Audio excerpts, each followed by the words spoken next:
जैसे आजकल कोई अंग्रेजी बोल देना तो लोग कहते हैं भाई ज्ञानी आदमी है, कुछ भी कहो।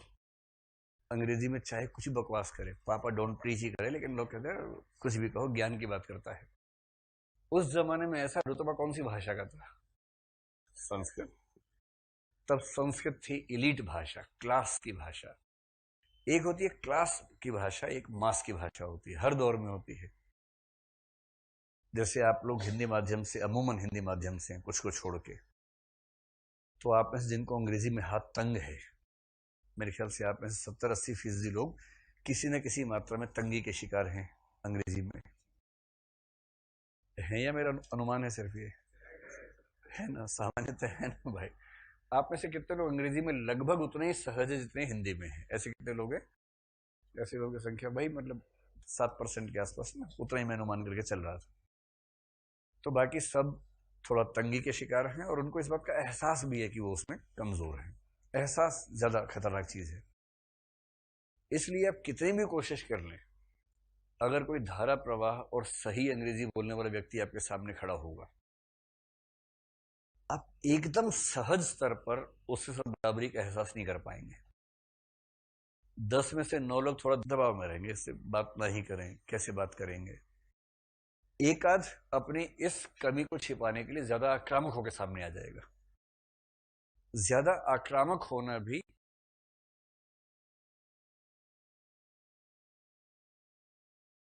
अपने पिछड़ेपन को छिपाने का एक मैकेनिज्म है, एक डिवाइस है, एक तरीका है। इससे कई बार डरपोक आदमी ज्यादा चिल्ला चिल्ला के बात करता है, लेकिन इसका मतलब ये नहीं कि बहुत साहसी है। जानता नहीं मुझे, रुक रुक रुक रुक। अगर कोई ऐसे करे, आप समझ जाओ कि बकवास कर, दो लगाओ उससे बस के, किसी काम की बात नहीं कर रहा वो, तो सब झूठ है, कोई सेंस नहीं है।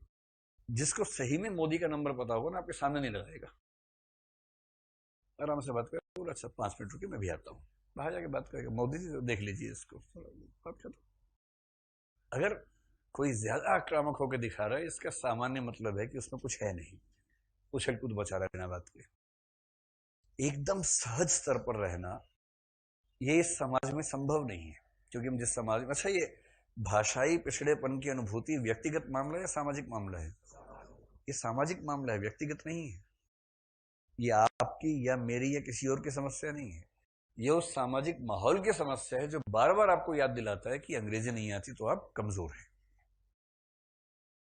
तो आप कम से कम इस सेंस में पिछड़ेपन की स्थिति को महसूस करते होंगे कि उसका दंश कैसा होता है, बड़ा गहरा होता है। लेकिन आप ही लोग जब अपने गांव जाते होंगे तो गांव के लोग गांव की बोली बोलते हैं और आप मानक हिंदी बोल लेते हैं। और क्योंकि आपको मानक हिंदी बोलनी आती है या मानक हिंदी लिखनी आती है, इस वजह से आपका भाषाई अभिजात्य वहां चलता होगा। आप कह रहे नहीं हम नहीं बोलते, ऐसे बोलते तो नहीं है, पर आप बोल सकते हैं। ये जो धौंस है, ये धौंस तो रहती होगी ना। किसी गांव का आदमी एक औपचारिक चिट्ठी, कलेक्टर को चिट्ठी लिखनी है, पूरे गांव आपके पास आएगा कि बबू एक चिट्ठी लिख दीजिए कलेक्टर को।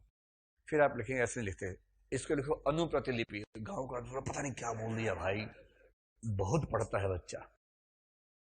आप भी जानबूझ के 5-6 ऐसे शब्द गिराए जा रहे हैं कि वो आदमी, लिखो उसमें गुरुत्वाकर्षण लिखो थोड़ा सा। उस बेचारे को क्या पता क्या लिखवा रहे हो, लेकिन आप 3-4 ऐसे शब्द मार के ही रहेंगे उसमें कि वो घबरा जाए कि इसने बहुत पढ़ाई कर रखी है। भाषाई आतंक जिसको बोलते हैं ना, वो ये होता है। तो आप लोग भाषाई आतंक के शिकार हैं या शिकारी भी हैं? तो बस यही ध्यान रखना, हम लोग शिकार के साथ साथ शिकारी भी हैं। मौका मिलने पे शिकारी, मौका ना मिले तो शिकार।